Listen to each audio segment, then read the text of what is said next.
Salam hangat bagi Bapak, Ibu, dan saudara yang sedang mendengarkan di saluran. Cerita hari ini, baru saja menandatangani surat cerai, Ibu, mertua memberiku waktu 1 hari untuk angkat kaki.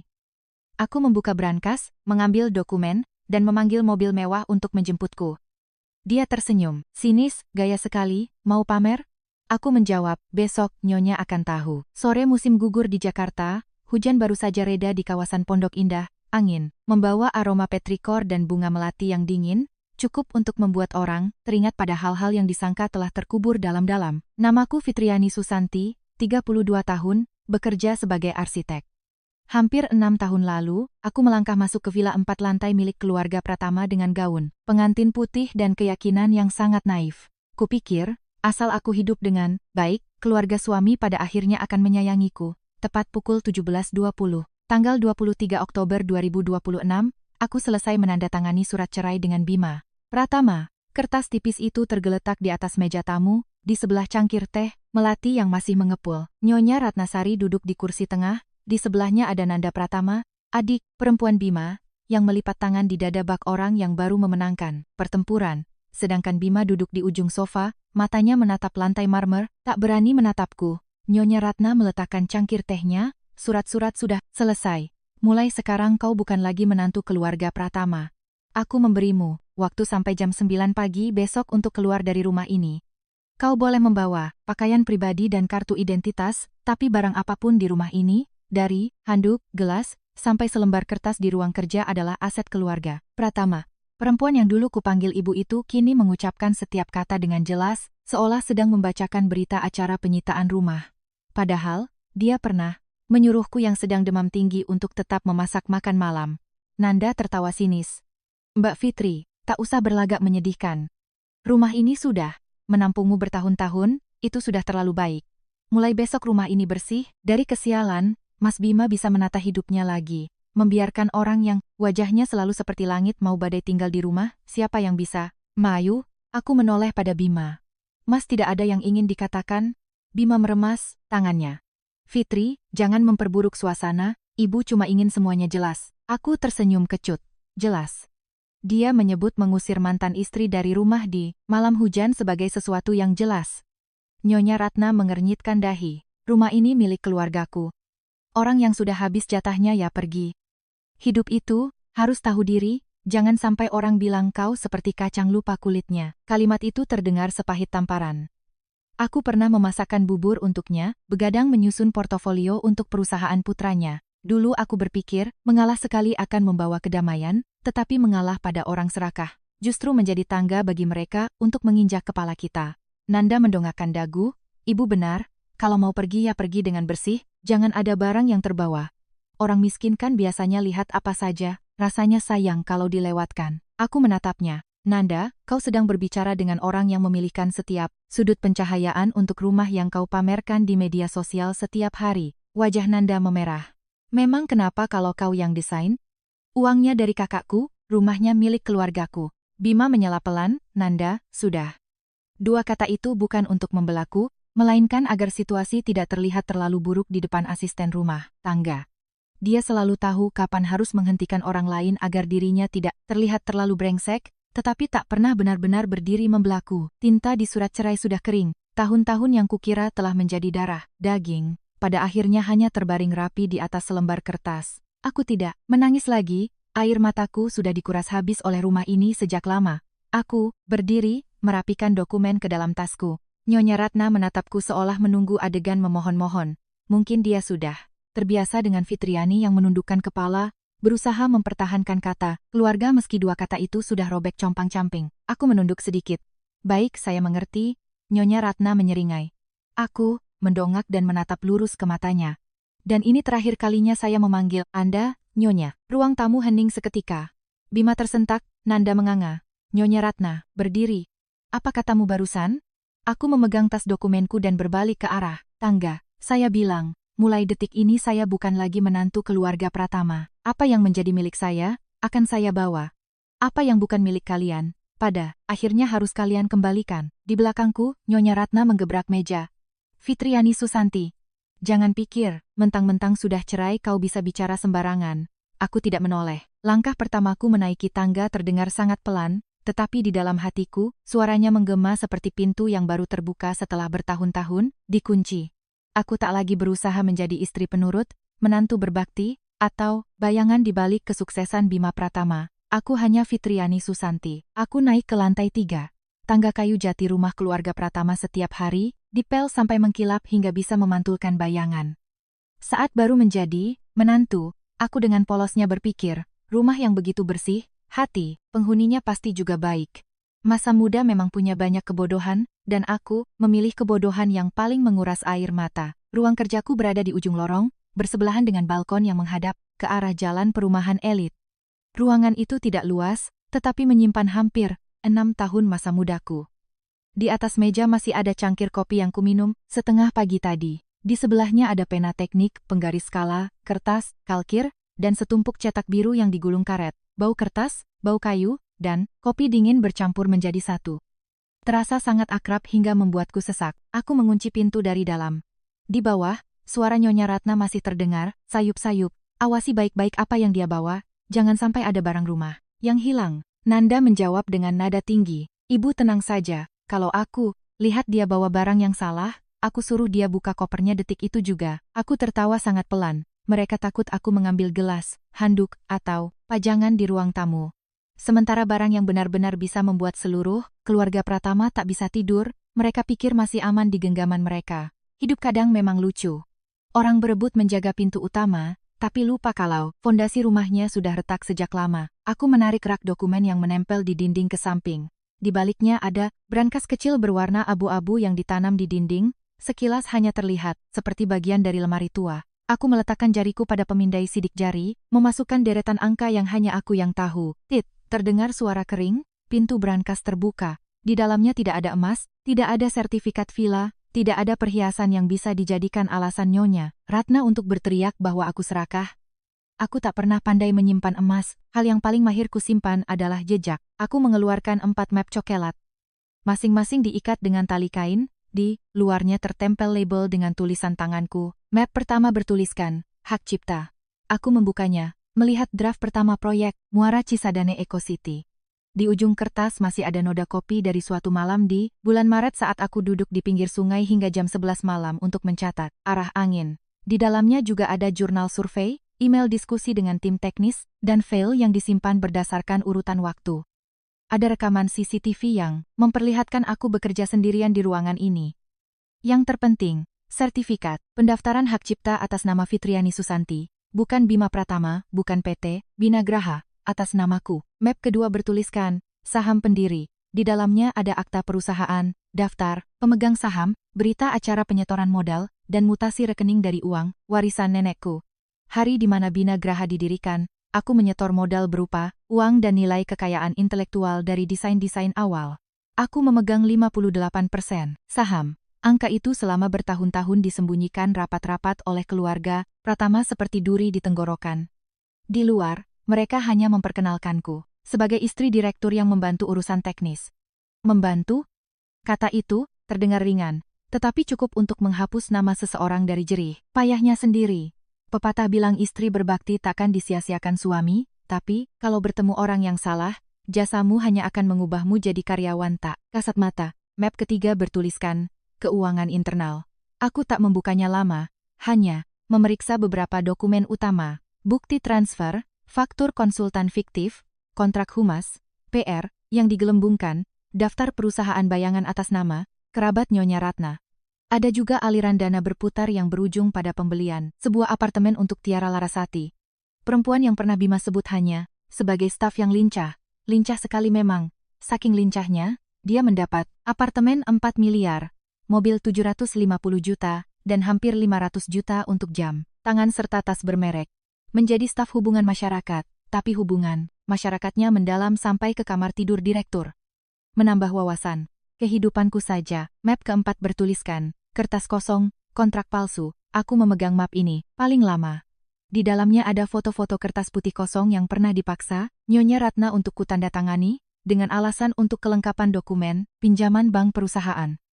Waktu itu perasaanku sudah tak enak, jadi aku diam-diam memfotonya, mengirimnya ke email pribadiku, dan meneruskannya ke pengacara Hendra Kusuma. Di kemudian hari, salah satu kertas itu berubah menjadi kontrak pengalihan hak cipta.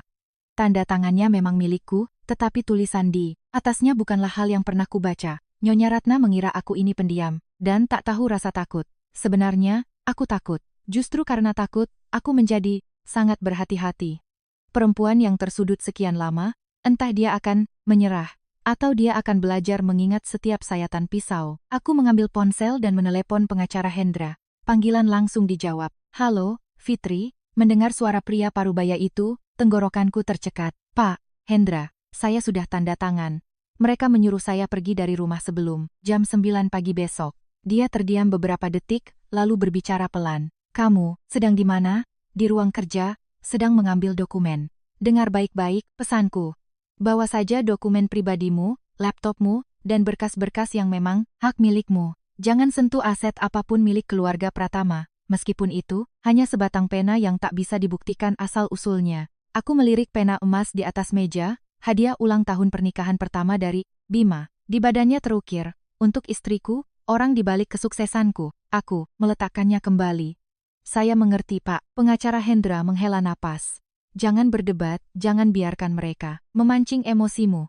Mulai sekarang, satu kalimat emosional pun bisa dipotong dan dijadikan senjata oleh mereka. Kamu keluar saja dulu dari sana. Soal kehormatanmu, biarkan Bapak yang ambil balik lewat hitam di atas putih. Aku mengatupkan bibir. Air mata tak jatuh, tapi mataku panas. Pak, apa saya bodoh? Suara Pak Hendra merendah. Tidak, kamu cuma pernah mempercayai orang yang salah. Salah percaya ya diperbaiki. Rugi beberapa tahun lebih baik daripada rugi seumur hidup. Aku mematikan telepon, berdiri diam di tengah ruangan yang pernah kuanggap sebagai tempat paling aman di rumah ini. Terdengar ketukan keras di pintu, suara Nanda bergema. Mbak Fitri, ngapain lama banget? Jangan mentang-mentang tutup pintu terus mau ambil barang sembarangan ya. Aku memasukkan map-map dokumen itu ke dalam koper, lalu membuka pintu. Nanda berdiri di luar, matanya langsung melotot ke dalam ruangan seperti kucing melihat ikan. Aku menatapnya lurus. Tenang saja, barang yang kubawa ini, sekalipun kau lihat, kau tak akan mengerti nilainya. Wajah Nanda menegang. Aku menyeret koper melewatinya, melangkah turun tangga. Di tanganku memang tidak ada barang berkilauan, tetapi setiap helai kertas di dalam tasku ini lebih tajam dari pisau. Suara roda koper beradu dengan anak tangga, kayu terdengar kering berbunyi klak-klak. Entah kenapa, suara itu membuat perasaanku jauh lebih lega daripada musik klasik yang selalu diputar keluarga Pratama saat ada tamu. Mewah memang mewah, tapi kalau hati manusianya busuk, musik apapun terdengar seperti suara pintu peti mati. Begitu melihatku turun, Nyonya Ratna langsung berdiri. Dia melirik koperku, seolah di dalamnya terdapat seluruh harta kekayaan keluarga Pratama. Buka. Aku meletakkan koper di tengah ruang tamu. Nyonya mau periksa? Nyonya Ratna mengernyit. Jangan pakai nada bicara seperti itu padaku, kau masih berdiri di rumahku. Aku menunduk dan membuka resleting koper. Di dalamnya hanya ada beberapa pasang baju yang dilipat rapi, jaket tipis, dokumen identitas, foto kecil almarhumah, nenekku yang dibungkus kain lembut, laptop pribadi, dan 4 map coklat. Nanda langsung mencondongkan tubuhnya. Dokumen apa ini? Kau mau curi data perusahaan, ya? Aku menepis tangannya yang hendak menyentuh map itu, menatapnya tajam. Nanda. Pertama, jangan sentuh barangku. Kedua, kalau ada dokumen perusahaan, pengacara yang akan berurusan dengan perusahaan. Kau bukan orang yang punya kapasitas untuk memeriksa. Wajah Nanda seketika mendung. Kau memanggilku. Apa, Nanda? Panggilan itu terucap pelan, namun tajam. Selama ini Nanda terbiasa kupanggil Dik atau Mbak Nanda bertahun-tahun. Terbiasa kuasuh, terbiasa kubereskan, kekacauan pesta yang ia buat, terbiasa menyuruhku mengedit foto-fotonya sebelum diunggah ke medsos. Hari ini, sekadar perubahan panggilan sukses membuatnya merasa seperti ekornya baru saja diinjak. Nyonya Ratna tertawa dingin. Nanda, biarkan dia bawa. Kertas-kertas rongsokan, itu paling cuma buku harian tempat dia menangis. Orang yang gak punya berkah, jadi menantu orang kaya memang biasanya suka memeluk kenangan. Aku menutup resleting koper.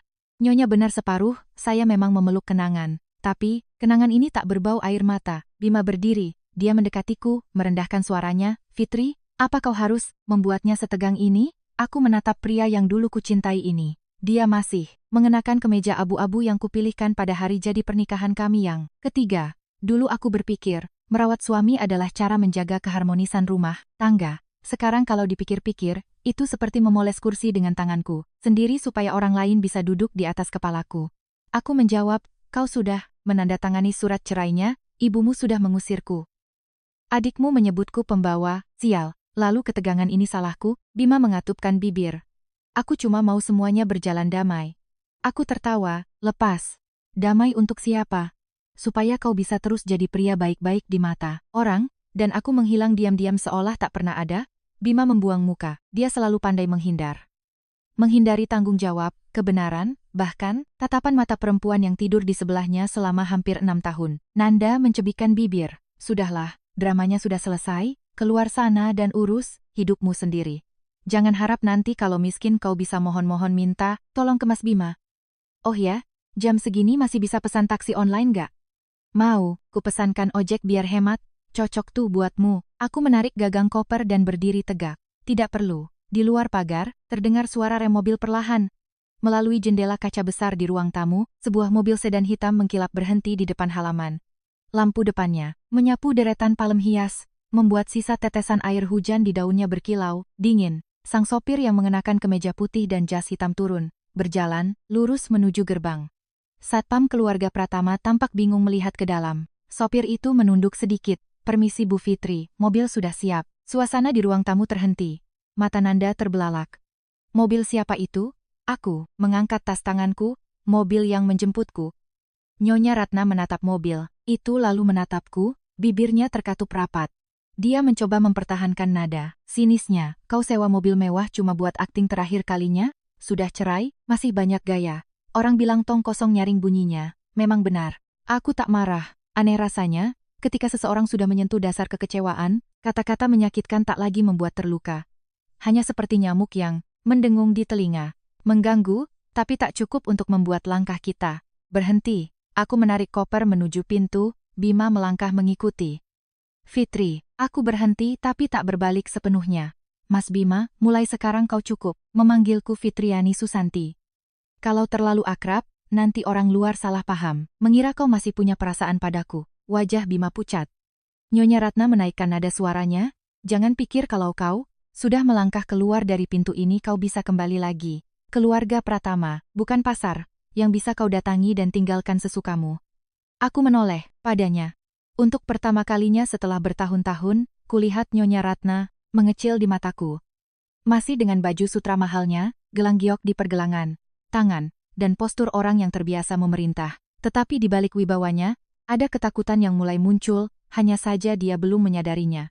Aku berkata, pelan, Nyonya Ratna, saya tidak akan kembali untuk mengemis tempat tinggal. Saya hanya akan kembali saat saya perlu mengambil apa yang menjadi hak saya. Nanda mendengus. Hakmu? Kau punya apa di sini?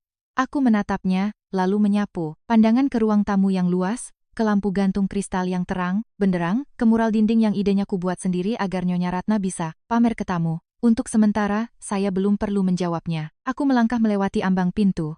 Angin akhir musim hujan menerpa wajahku. Dingin, tapi bersih. Sopir membukakan pintu belakang dan membungkuk sopan. Aku menaruh koper di bagasi, memeluk dokumen di pangkuanku, lalu menoleh untuk terakhir kalinya ke arah villa 4 lantai itu. Di belakangku, Nyonya Ratna masih berteriak, pergi sana dan jangan pernah menyesal. Aku menatapnya tajam, menembus halaman yang basah. Besok, kau akan tahu siapa yang harus menyesal karena berdiam di dalam sesuatu yang bukan miliknya. Senyum Nanda benar-benar lenyap. Bima berdiri kaku di pintu, dan Nyonya Ratna, untuk pertama kalinya kehabisan kata-kata. Aku masuk ke mobil, pintunya tertutup, memblokir semua suara orang-orang di belakang sana. Mobil melaju, meninggalkan gerbang, perlahan menyusuri jalanan kawasan elit yang dipenuhi genangan cahaya lampu. Aku tak menoleh ke belakang, bukan karena aku lebih kuat dari orang lain, melainkan karena jika aku menoleh, aku takut aku akan mengasihani diriku di masa lalu, perempuan yang mati-matian mempertahankan atap, rumah, tapi tak pernah melindungi dirinya sendiri. Mobil melaju menyusuri jalanan ibu kota. Air di kanal banjir barat malam itu tampak gelap dan luas, permukaannya beriak memantulkan lampu jalan keemasan. Aku memeluk dokumen di dadaku, menatap bayanganku yang kabur di kaca jendela, lalu tiba-tiba teringat pada gadis berusia 10 tahun yang lalu. Tahun 2016, aku merantau dari Purwokerto ke Bandung untuk kuliah di Institut Teknologi Bandung, ITB. Aku tak punya ayah dan ibu untuk mengantarku seperti teman-temanku. Orang yang duduk di sebelahku di bus malam itu adalah Nenek Marni. Beliau memakai kebaya coklat yang kerahnya sudah pudar. Tangannya memeluk keranjang plastik berisi telur rebus, lanting, dan sedikit getuk goreng khas kampung. Saat bus tiba di terminal Cicaheum, Nenek menggenggam tanganku dan berpesan, "Nuk Fitri, orang miskin harta itu biasa, tapi jangan sampai miskin. Akal. Kalau lapar ya kurangi makan, tapi sekolah jangan pernah putus. Ilmu itu, ibarat rumah yang tak bisa diusir oleh siapapun." Saat itu aku tersenyum, mengira nenek mengatakannya sekadar untuk memberiku semangat. Bertahun-tahun kemudian, setelah diusir dari villa oleh keluarga, suamiku, barulah aku menyerap setiap kata itu ke dalam tulangku. Benar kata orang, nasihat orang tua sering didengar sekilas oleh anak muda, sampai kehidupan menampar beberapa kali baru kita paham. Menjadi lambat menyadari, sesuatu memang menyakitkan. Selama masa mahasiswa, aku tinggal di kamar kos berukuran 12 meter persegi di daerah Cisitu. Musim kemarau panasnya seperti di dalam oven, musim hujan angin, menyusup lewat celah jendela, pakai selimut 2 lapis pun kaki masih kedinginan. Aku makan nasi warteg, kerja paruh waktu membuat gambar perspektif, dan menerima jasa revisi draft dari senior. Pernah aku menggambar sampai jam 3 pagi, mata pedih, lalu tertidur telungkup di meja selama 15 menit sebelum bangun untuk kuliah. Aku tak merasa menderita, karena saat itu aku yakin sedang membangun fondasi hidupku. Aku bertemu Bima Pratama tahun 2019 dalam sebuah kompetisi desain arsitektur mahasiswa. Tugasnya adalah mengubah perumahan kumuh menjadi ruang hidup baru untuk lansia dan anak-anak. Aku yang mengerjakan konsep, cetak biru, dan maket. Bima dari kelompok lain. Karyanya tidak mendalam, tapi presentasinya sangat memikat. Ia berdiri di panggung, mengenakan kemeja putih, suaranya hangat dan senyumnya pas. Tipe pria yang kalau masuk ruangan, semua orang akan menoleh 2 kali. Sial memang. Hati anak muda biasanya suka menggali lubangnya sendiri lalu melompat masuk. Setelah lomba, Bima mendatangiku di meja. "Kamu Fitriani kan? Aku sedang beres-beres maket saat mendongak." "Ya, kok tahu? Karyamu bikin, aku nggak bisa lupa. Kamu melihat perumahan kumuh, tapi bisa menangkap kehidupan di dalamnya. Jarang ada anak arsitektur yang punya hati sepertimu." Wajahku memerah. Seorang gadis yatim piatu yang hidup dari beasiswa dan pesan neneknya, sangat mudah luluh pada seseorang yang bisa melihat kerja kerasnya. Sejak hari itu, Bima sering mengajakku minum es teh di depan kampus. Dia bercerita tentang mimpinya, membuka biro arsitektur sendiri, membangun proyek yang tak hanya indah tapi juga berguna bagi masyarakat. Aku mendengarkannya dengan terpesona. Aku bercerita padanya tentang rumah-rumah dengan halaman komunal, beranda yang luas, sudut duduk untuk lansia, dan jalur yang aman untuk anak-anak. Bima menopang dagu, menatapku. "Fitri, matamu itu unik ya, belum bangun tidur siang, tapi bicaranya ngelantur kemana-mana. Beneran, kamu menatap tanah kosong saja, bisa melihat wujud rumah." Kalimat itu menempel di ingatanku cukup lama. Aku pernah berpikir, pria yang bisa memahami sorot mataku pasti akan mengerti isi hatiku. Ternyata memahami itu, satu hal, menghargai adalah hal lain. Jangan karena orang bisa membaca dirimu, lalu kau buru-buru menyerahkan kuncinya. Siapa tahu mereka belajar membuka pintu, hanya untuk mengambil isinya. Akhir tahun 2020, aku dan Bima menikah.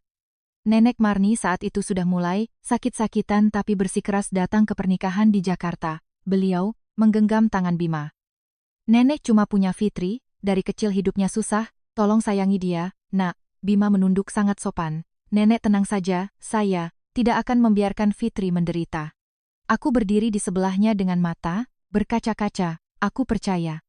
Percaya sampai pada titik, kelak saat aku mengingatnya, aku merasa kasihan sekaligus marah pada diriku sendiri. Hari pertama aku berkunjung ke keluarganya sebelum menikah, Nyonya Ratnasari menyambutku dengan hidangan mewah, gudeg, ayam kalasan, gurame bakar, dan sambal goreng ati. Dia tersenyum ramah menyendokkan lauk untukku. "Makanlah, Nak Fitri. Perempuan yang berpendidikan dan punya karir itu bagus. Tapi perempuan itu, sehebat apapun, harus tahu cara mundur selangkah demi suami. Laki-laki di luar melakukan hal besar, perempuan menjaga rumah agar damai." Aku merasa agak tersinggung, tapi meyakinkan diri bahwa orang tua memang berpikiran seperti itu. Bima yang duduk di sebelahku meremas tanganku pelan di bawah meja, berbisik, "Ibu ngomong begitu saja, sebenarnya ibu sayang padamu." Lagi-lagi, aku percaya, setelah menikah, perusahaan PT Bina Graha didirikan. Bima berdiskusi denganku di kamar kos lama kami, Saat kami masih makan mie instan pakai telur karena uang. Pas-pasan. Fitri, aku yang jadi direkturnya ya. Aku yang keluar ketemu klien, presentasi, tanda tangan kontrak. Kamu fokus di teknis. Suami istri kan satu, pakai namaku atau namamu sama saja. Aku bertanya, tapi untuk urusan desain, hak cipta, dan saham, kita harus perjelaskan mas. Bima tersenyum dan menarik. Kursinya mendekat. Jelas dong. Kamu setor modal, sumbang ide, semuanya ada, berkasnya. Aku cuma jadi garda depannya saja. Kamu nggak percaya padaku? Kalimat, kamu nggak percaya padaku, di masa itu sangat berat buatku. Aku takut. Membuat orang yang kucintai sedih. Aku takut dianggap perhitungan dalam pernikahan. Aku takut dituduh sebagai perempuan yang belum juga sah jadi istri, tapi sudah mau untung sendiri. Jadilah aku mengangguk. Nenek Marni pernah bilang, urusan uang harus jelas, urusan cinta harus tuntas. Sementara aku malah berpikir, kalau cinta kenapa harus hitung-hitungan? Belakangan aku baru sadar, semakin dekat hubungannya, batasnya harus semakin jelas. Bukan karena hati kita dingin, tapi agar ketika hati manusia berubah, kebenaran masih punya tempat berpijak. Malam itu, di dalam mobil yang membawaku pergi dari keluarga Pratama, aku mengingat semuanya dan bertanya-tanya, seandainya tahun itu aku mengurangi sedikit saja kepercayaanku, apakah hidupku akan berbeda? Namun, hidup tak bisa dibangun ulang dari kata seandainya. Aku hanya bisa melangkah maju dari apa yang berhasil kuselamatkan. Akhir tahun 2021, Binagraha mendapat peluang besar pertama, mendesain resor di Perbukitan Sentul, Bogor. Investornya adalah pebisnis pariwisata kawakan, orangnya keras dan tak suka bangunan yang mentereng tapi kopong. Dia bilang, langsung di pertemuan pertama, saya tidak butuh villa mewah buat foto-foto. Saya butuh tempat yang kalau tamu datang sekali, mereka ingat bau tanah basah, ingat suara angin lewat genteng, ingat makanan kampung. Kalian mengerti tidak? Bima mengangguk dengan cepat. Baik pak, kami paham konsepnya. Tapi, sesampainya di kantor, dia duduk memandangi brief lebih dari sejam tanpa bisa menggambar satu garis pun. Desain awal yang ditawarkannya penuh kaca raksasa, kolam renang tanpa batas, lobi marmer kinklong. Kelihatannya mewah, tapi kalau ditaruh di tengah alam Sentul, persis seperti mengangkat hotel di Sudirman lalu, dilempar ke bukit. Sangat percaya diri, dan sangat salah tempat. Aku memberi masukan pelan. Mas, bagian ini jangan terlalu berkilau. Sentul, punya kabut, ada pepohonan, ada kontur tanah miring. Kita harus membuat bangunannya menyatu dengan bukit, bukan memaksa bukit jadi latar belakang, bangunan. Bima memijat kening. Aku tahu, tapi klien zaman sekarang maunya mewah. Kalau tidak mewah, bagaimana mau jual kamar mahal? Aku melihat render 3D di layar. Mewah tak harus mengkilap. Ada hal yang semakin ditahan, justru harganya makin mahal. Dia menoleh padaku, suaranya melembut. Kalau begitu, kamu coba buat satu konsep deh. Aku tahu kamu punya feeling untuk gaya seperti ini. Aku setuju, bukan untuk pembuktian, tapi karena aku memang menyukai proyek itu. Sebuah bangunan jika mau mendengar kata alam dan manusia, umurnya akan lebih panjang dari foto grand opening di internet. 2 hari kemudian, aku naik bus ke Sentul sendirian. Cuaca mendung, kabut tipis, menutupi lereng. Aku berjalan bersama seorang tukang kebun bernama Pak Maman. Mendengar ceritanya tentang aliran air saat hujan, angin bertiup dari mana saat malam, tanah mana yang rawan longsor, dan pohon mana yang tak boleh ditebang. Siang harinya, aku makan di rumah Pak Maman. Daun singkong rebus, ikan asin, sambal terasi, dan sayur asam hangat. Pak Maman menatapku mencatat dengan tekun, lalu tersenyum ramah.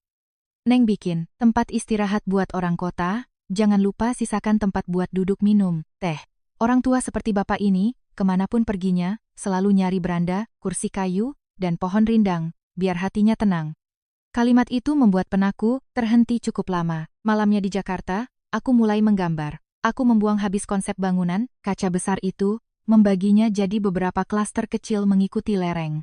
Atapnya dibuat miring sedang, beranda lebar, material dari kayu, batu alam, dan genteng, warna tanah. Halaman komunal diletakkan di bawah pohon beringin tua, dengan jalur landai bagi lansia. Vila-vila itu tidak membelakangi desa, melainkan membuka pandangan ke arah lembah.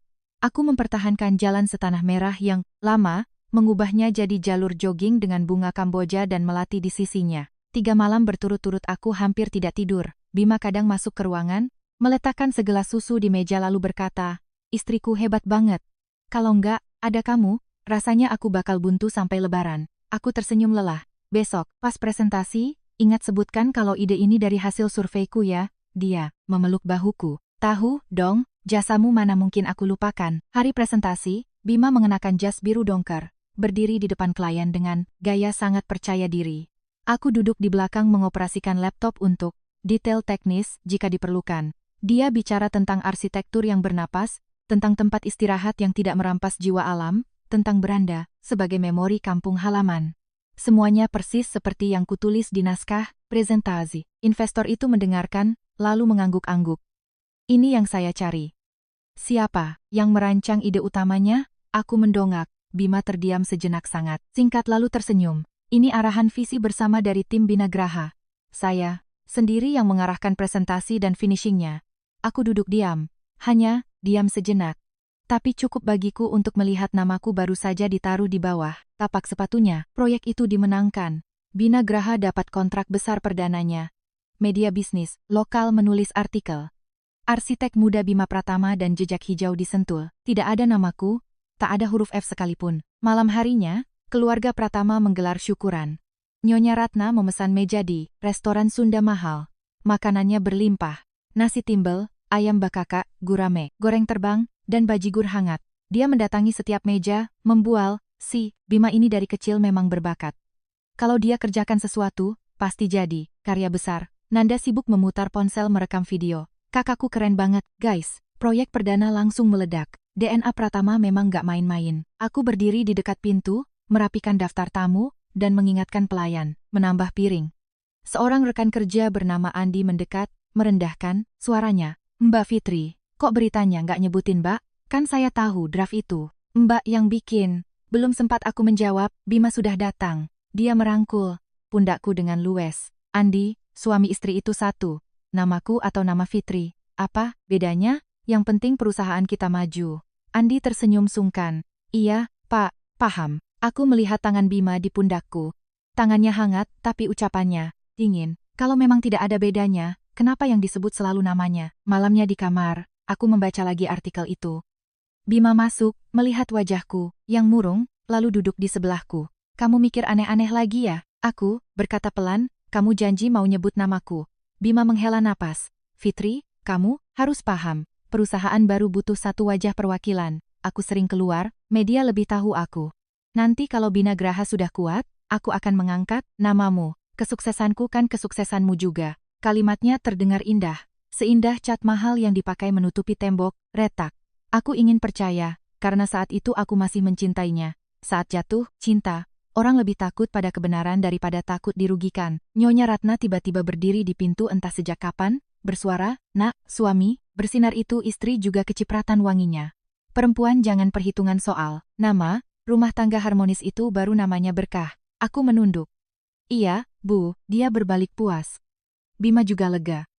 Hanya tinggal aku yang menatap sketsa asli di atas meja, menggulungnya pelan-pelan, menulis tanggal, lalu membubuhkan tanda. Tanganku di pojok kanan bawah. Waktu itu aku belum tahu. Tanda tangan kecil, itulah yang kelak jadi bata pertamaku membangun kembali hidupku. Setelah sukses proyek Sentul, Binagraha melesat cepat, kontrak baru, berdatangan. Bima mulai diundang ke seminar, masuk majalah, berfoto jabat tangan, dengan pengembang raksasa. Nyonya Ratna setiap pagi minum teh wajib membaca HP, melihat apakah hari ini ada yang memuji putranya.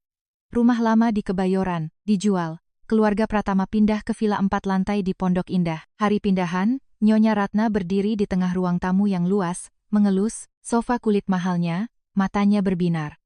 Kalau rezeki bagus, rumah juga otomatis lebar. Rumah kita mulai sekarang harus punya kelas. Aku berdiri di sebelahnya, tanganku masih berdebu karena baru selesai bersama tukang mengecek ulang tembok. Ruang kerjaku, setiap pencahayaan, arah tangga, dan sirkulasi udara di villa ini, ada jejak tanganku. Tapi saat tamu datang, Nyonya Ratna cuma memperkenalkanku, ini menantuku, Fitri. Dia bantu-bantu suaminya urus berkas di rumah. Bantu-bantu berkas, terdengar remeh seperti memetik kangkung. Padahal aku sering begadang menggambar sampai pergelangan tanganku kram. Sejak pindah, Nyonya Ratna mulai mengurus uangku. Awalnya dia bicara sangat manis. Fitri, kamu kan kerja keras, tapi masih muda. Pegang uang gampang bocor. Biar ibu yang simpan gajimu dan bonus proyekmu. Kalau butuh apa-apa, bilang, ibu. Aku ragu. Bu, sebagian gajiku ingin kupegang sendiri. Nenek Marni di kampung sering sakit-sakitan. Dia meletakkan cangkir, wajahnya langsung kaku. Kamu sudah jadi menantu keluarga ini, apa-apa harus mikir keluarga suami dulu. Nenekmu gak akan ibu telantarkan. Tapi perempuan kalau pegang uang diam-diam, nanti orang luar bilang rumah ini gak becus didik menantu. Bima yang asyik, main HP berkata tanpa dosa, udah, kasih ke ibu saja. Kita kurang apa di rumah? Ini, keis. Kalau butuh tinggal minta. Kata minta itu mencekik leherku. Beberapa minggu kemudian, reumatik nenek, Marni kambuh parah. Aku ingin kirim uang ke Purwokerto untuk beli obat. Aku turun menemui Nyonya Ratna, bicara pelan. Bu, aku minta 3 juta, mau ku kirim, buat obat nenek. Dia mendongak dari buku catatannya. Baru sebulan dikasih, sudah minta lagi, obat apa sampai 3 juta, kaki nenek sakit, dokter bilang, harus beli suplemen tulang dan kontrol lagi. Nyonya Ratna menghela napas. Orang tua memang biasa sakit, kamu lebay. Ini ibu kasih 1,2 juta dulu. Suruh, nenekmu hemat. Rumah kita lagi banyak pengeluaran. Memegang uang sejutaan itu, tenggorokanku rasanya pahit. Itu uang hasil, keringatku, tapi aku berdiri di depan mertuaku seperti pengemis. Nanda berbeda, dia tak perlu minta. Sejak Nyonya Ratna menunjuknya jadi manajer PR, dia keluar, masuk kantor seperti artis. Kerjaan utamanya cuma foto check-in, cari lagu, trending di TikTok, lalu nulis caption bijak tentang wanita mandiri. Padahal, uang buat beli tas masih minta dari rekening kantor. Pernah suatu hari, Nanda berteriak memanggilku dari lantai 2. Mbak Fitri, naik sini bentar. Aku sedang ngecek gambar layout klien, tapi terpaksa menutup laptop dan naik. Nanda berdiri di depan cermin, melempar 3 helai gaun ke kasur. Pilihin dong, bagus yang mana? Buat ketemu vendor biar kelihatan mewah, tapi nggak norak. Oh ya, nanti Mbak tolong editin caption Instagramku ya. Bikin, yang kelihatan elegan, jangan alay. Aku melirik jam tangan. Mbak lagi ngejar, draft jam 5 sore ini. Nanda mencebik, alah, gambar mah kapan aja bisa. Urusan, PR juga penting. Mbak di rumah mulu nggak ngerti beginian. Kalau disuruh ngurus, hal besar pasti gugup. Kalimat itu diucapkan tepat di depan asisten rumah tangga yang sedang mengepel. Si Mbak pembantu hanya menunduk, sementara wajahku terasa seperti disiram air, mendidih. Malamnya aku cerita pada Bima, dia sambil melepas jam tangan malah, mendesah, Nanda kan masih labil. Kamu masukin hati banget sih. Dia itu 26 tahun mas, bukan bocah lagi. Udah, kamu ngalah sedikit demi ketenangan rumah. Ibu sudah tua. Nanda memang blak-blakan. Kamu kan kakak ipar, masa baperan? Aku menatapnya. Mas selalu suruh aku ngalah. Terus siapa yang ngalah buat aku? Bima diam. Pertanyaan itu jatuh di tengah kamar tidur yang luas. Tak ada yang memungutnya. Sejak saat itu aku sadar, dalam keluarga Pratama, kata ngalah dipakai seperti tempat sampah. Mertua kasar, aku ngalah. Adik ipar kurang ajar, aku ngalah. Suami ambil pujian, aku ngalah. Kalau ada masalah, semua dilimpahkan padaku. Seakan aku dilahirkan hanya untuk jadi keset yang diinjak kaki mereka. Lalu nenek Marni meninggal. Kabar duka tiba menjelang subuh. Aku berdiri di tengah ruang tamu, tanganku gemetar sampai tak sanggup memegang ponsel. Orang yang merawatku, yang menyuapiku bubur, yang membelikanku buku tulis, yang bilang, ilmu itu rumah pelindung, pada akhirnya pergi di rumah tua di kampung. Aku bilang ke Bima, Mas, kamu bisa temani aku pulang sehari saja? Dia salah tingkah. Hari ini aku ada jamuan dengan investor kakap. Kontrak ini penting banget. Kamu ngertiin dong. Nyonya Ratna yang mendengar dari dapur langsung ikut campur. Orang meninggal di kampung. Kamu pulang duluan saja. Bima lagi, banyak urusan. Yang mati ya sudah mati. Yang hidup harus tetap cari makan. Telingaku berdenging. Nanda yang sedang pakai kuteks di sofa ikut nyeletuk. Mbak pulangnya jangan lama-lama. Weekend ini kita ada tamu gede. Aku butuh Mbak, cek menu catering. Aku tak menjawab. Aku naik ke kamar, mengambil baju hitam pudar, lalu memesan tiket kereta ke Purwokerto sendirian. Hari pemakaman nenek, gerimis turun. Aku berjalan di belakang keranda dengan kaki berlumpur. Tanganku memeluk figura, fotonya. Tak ada suami di sampingku, tak ada keluarga mertua, hanya tetangga, kampung yang menepuk pundakku. Sabar Yanduk, nenekmu sudah capek seumur hidup, sekarang dia istirahat. Aku menggigit bibirku sampai berdarah. Malam harinya kembali ke Jakarta. Villa Pratama terang benderang. Di teras masih tercium bau wine dan parfum. Suara tawa tamu baru saja bubar. Bima melihatku, berdiri di pintu, buru-buru keluar. Fitri, udah pulang? Maaf ya, hari ini repot banget. Aku menatapnya, saking lelahnya sampai tak ingin menyalahkan. Di kepalaku hanya terngiang kata nenek. Cacing pun akan melawan kalau terus diinjak. Saat itu aku belum tahu bagaimana aku akan melawan. Tapi untuk pertama kalinya aku sadar, kalau aku terus diam, yang dikubur bukan hanya nenekku, tapi juga masa depanku. Tahun 2023, Bina Graha masuk nominasi Penghargaan Arsitektur Nasional, berkat desain balai warga di pinggiran Jakarta. Itu bukan proyek termegah, tapi buatku, paling bersejarah. Dulu tanah itu lahan kosong tak terurus. Lansia tak punya tempat ngobrol, anak-anak main bola di jalan, kalau hujan jadi kubangan air. Waktu terima brief, aku datang berkali-kali, minum teh tubruk sama bapak-bapak, dengar cerita zaman Orde Baru, lihat anak-anak rebutan bola kempes. Dari hal-hal kecil itu, aku merancang balai beratap rendah dengan beranda, memanjang, pelataran tengah, perpustakaan mini, area senam, dan jalur landai, untuk kursi roda. Aku pernah nulis di jurnal desainku, rumah yang baik bukan cuma menahan hujan, tapi menjaga martabat orang di dalamnya.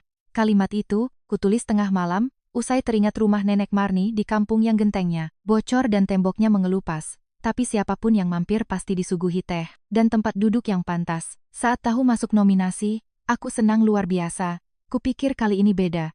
Ini proyek sosial, idenya murni dari hatiku, urusan administrasinya juga aku yang bereskan. Aku berharap Bima akan menyebut namaku di panggung. Sekali saja, sebelum malam penghargaan, aku memilih kebaya modern warna hijau lumut yang sederhana tapi anggun.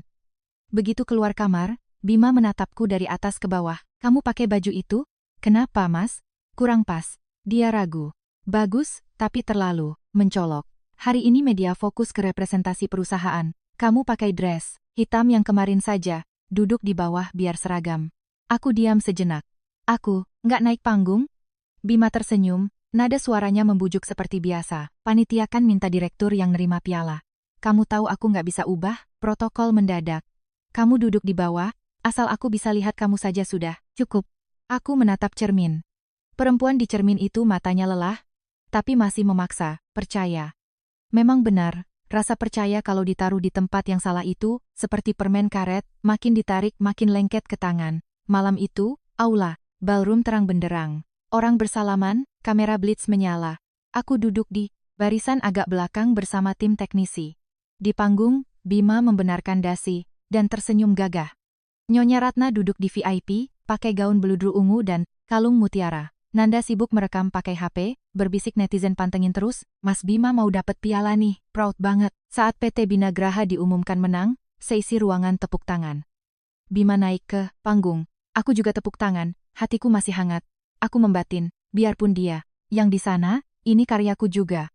Suami istri, dia pasti ingat. Bima menerima piala, membungkuk pada panitia, memegang mic, lalu mulai pidato. Bagi saya, arsitektur bukan sekadar mendirikan tembok. Rumah yang baik bukan cuma menahan hujan, tapi menjaga martabat orang di dalamnya. Tepuk tangan bergemuruh. Sementara aku, duduk mati rasa. Kalimat itu milikku, emosi itu milikku. Begadang semalaman itu milikku. Tapi keluar dari mulutnya, semuanya jadi mahakarya Bima Pratama, direktur muda pujaan semua orang. Ku dengar, teknisi di belakangku berbisik, Pak Bima kalau ngomong keren banget ya. Aku ingin berteriak. Tidak, itu bukan kata-katanya. Tapi tenggorokanku terkunci, bukan karena takut, tapi karena tamparan itu datang terlalu tiba-tiba. Ada barang yang dirampas masih bisa kita rebut balik, tapi kalau orang merampas, suara dari dalam jiwamu, rasanya lebih memalukan dari sekadar kecopetan. HP-ku bergetar. Pesan dari Nyonya Ratna. Duduk yang tegak, jangan pasang muka sedih. Nanti orang luar bilang rumah ini nggak becus ngajarin menantu. Aku menatap layar, tanganku dingin. Dia tak peduli aku sedih atau tidak, dia cuma takut wajah murungku merusak pesta putranya. Selesai acara, wartawan mengerubungi Bima. Seorang jurnalis bertanya, Pak Bima, bisa cerita kenapa milih konsep beranda panjang yang mengelilingi pelataran? Detailnya unik sekali. Bima tertegun. Aku yang berdiri beberapa langkah darinya, melihat jelas senyumnya kaku. Beranda itu solusi konektivitas ruang. Wartawan kejar lagi, lalu area senam untuk lansia itu, idenya dari riset mana? Bima menoleh padaku dengan cepat. Tatapan itu aku sangat paham. Bukan tatapan suami yang ingin berbagi piala, tapi tatapan orang tenggelam yang cari pelampung. Aku melangkah maju, bicara tenang. Ide itu dari kebiasaan pagi warga setempat. Lansia suka senam ringan di lapangan, tapi dulunya licin dan tak beratap, jadi desainnya mempertahankan lapangan terbuka tapi ditambah beranda, anti-slip dan kursi istirahat di sekelilingnya. Wartawan beralih padaku. Bima buru-buru memegang pundakku.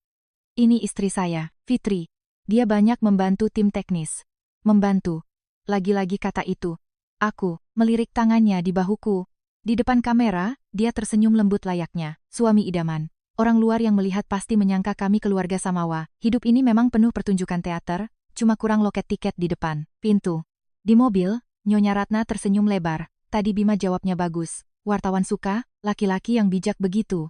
Nanda, jangan lupa potong videonya upload entar malam. Nanda bersorak. Siap. Captionnya udah jadi. Pria pembangun rumah penuh martabat. Aku menoleh ke Bima. Kalimat di panggung tadi itu dari buku catatanku. Suasana di dalam Alphard itu langsung senyap. Bima membuang napas. Fitri, kumat lagi kan? Ide kan milik bersama. Aku yang ngomong juga bawa nama perusahaan. Terus namaku mana? Dia bungkam. Nyonya Ratna menyela dingin. Perempuan kok perhitungan soal nama? Suamimu dihormati, kamu harusnya bangga. Jangan sampai hatimu yang sempit ngilangin berkah. Aku menatap keluar kaca mobil, deretan lampu jalan berkelebat panjang. Aku tak mendebat lagi. Berdebat dengan orang yang sudah berniat tak mau mengerti, cuma membuang oksigen. Malam itu, aku masuk ruang kerja. Aku buka laptop, bikin folder baru bernama Bukti Desain Orisinal. Aku save semua file, draft kasar, email, foto survei. Aku scan jurnal harianku, ku beri tanggal, ku simpan di harddisk eksternal dan ku kirim ke email pribadi. Menyimpannya bukan karena hati-hati urusan pekerjaan. Aku menyimpannya karena aku takut suatu hari nanti, aku sendirilah yang akan dituduh bahwa aku tak pernah melakukan semua itu. Februari 2025, Grup Mahakarya merilis undangan tender proyek Muara Cisadane Eco City, sebuah mega proyek kota mandiri berwawasan lingkungan di pinggiran sungai, dengan nilai investasi 850 miliar. Angka itu saja cukup bikin kantor Bina Graha heboh kayak pasar malam. Bima mondar-mandir di ruang rapat sambil memegang dokumen. Nyonya Ratna duduk memainkan gelang gioknya, matanya berbinar kayak lihat emas jatuh dari langit. Proyek ini kalau jatuh ke Bina Graha, keluarga, kita naik kelas. Bima, kamu harus dapatkan bagaimanapun caranya. Bima mengangguk, tapi aku tahu dia panik. Syarat dari Mahakarya nggak main-main. Mereka nggak butuh gedung tinggi kaca-kaca norak, mereka butuh kota pinggir. Sungai yang sistem resapan airnya bagus, ada alun-alun warga, taman lansia, perpustakaan anak, dan dermaga budaya ala kampung pesisir. Bilangnya sih ramah, lingkungan, tapi pelaksanaannya susah setengah mati. Salah hitung elevasi air, sedikit saja. Kota semewah apapun bakal jadi empang raksasa kalau hujan lebat. Ide awal, Bima langsung ditolak mentah-mentah saat pratinjau. Ahli dari Mahakarya, ngomong blak-blakan. Ini sih mal pinggir kali, bukan hunian yang hidup bersama, sungai. Pulang ke kantor, Bima melempar pulpen. Syaratnya banyak banget. Udah, minta hijau, minta resapan, minta budaya lokal, kayak masak rendang, kurang satu, bumbu aja langsung hambar. Aku diam memandangi layar. Dia menambah area ruko, menggusur taman lansia ke ujung, dan mengecilkan danau resapan demi lahan, parkir. Kelihatannya sih profitnya lebih gede, tapi nyawa proyeknya hilang. Malam harinya, Nyonya Ratna memanggilku ke ruang tamu. Tumben, dia menuangkan teh melati untukku pakai tangannya sendiri. Fitri, Ibu tahu beberapa tahun ini, kamu banyak ngalah, tapi keluarga yang gak usah perhitungan. Proyek ini penting, buat Bima buat kita semua. Aku melirik cangkir teh di depanku. Ibu mau aku bikin ulang konsepnya? Dia menggenggam tanganku. Suaranya semanis madu yang bikin bulu kudukku berdiri. Ibu mau kamu mendampingi suami. Semua orang tahu, kamu berbakat. Selesai proyek ini, Ibu bakal suruh Bima angkat kamu jadi arsitek, kepala resmi. Statusmu harus jelas. Ibu paham kok. Bima yang duduk di sebelahnya bermata merah, seolah sudah akting. Fitri, aku minta maaf kalau kemarin bikin kamu sedih. Kali ini aku janji, kalau Muara Cisadane menang, namamu bakal ada di press conference. Aku bakal ngomong kalau kamu otaknya. Hatiku perih sekaligus luluh. Ah, perempuan kalau masih ada sisa cinta, dijanjiin berubah sedikit saja hatinya langsung terbuka, kayak rumah, nggak dikunci terus nyalahin maling yang masuk. Aku sadar nggak boleh percaya 100%, tapi jauh di lubuk hatiku, aku masih berharap. Siapa tahu kali ini, mereka sungguhan berubah. Aku setuju. Tapi beda sama dulu, kali ini aku nggak melangkah dengan tangan kosong dan mata tertutup. Aku membackup setiap email, mencatat tanggal survei, memotret draft, dan menyimpan file berlapis. Setiap rapat ada notulensinya, setiap ubahan desain ada timestampnya. 4 bulan aku hidup demi Muara Cisadane. Jam 5 pagi aku udah berdiri di pinggir sungai ngelihat kabut. Aku ketemu bapak-bapak tua di bantaran, nanya kalau banjir airnya sampai mana, anak-anak pada main di mana. Suatu siang, aku numpang makan di rumah Pak Karso. Warga yang udah 40 tahun tinggal di sana. Cuma sayur asem, ikan asin, dan sambal terasi. Tapi aku nggak akan lupa. Pak Karso menyeruput kuah sayur sambil bilang, Neng kalau mau bikin perumahan baru, tolong kasih ruang buat kakek-kakek ini mandangin sungai. Seumur hidup kami di sungai, kalau dermaganya hilang, separuh ingatan kami juga hilang. Kalimat itu jadi nyawa desainku. Aku bikin sistem danau resapan yang mengalir melengkung ngikutin tanah. Atap-atap lebar menaungi jalan kaki lansia biar nggak kepanasan. Taman lansia ditaruh di bawah pohon rindang sisa tanah lama. Perpustakaan ditaruh dekat taman, bermain biar suara bacaan campur sama tawa. Dermaga memori dipertahankan, nggak pakai tiket, nggak ada kafe berisik. Pas presentasi di kantor, Bima menatap. Gambarku lama banget, cuma kamu yang bisa bikin magis kayak gini. Mas ingat, janjinya kan? Tanyaku. Dia menggenggam tanganku. Ingat dong, aku salah selama ini, makasih udah kasih kesempatan.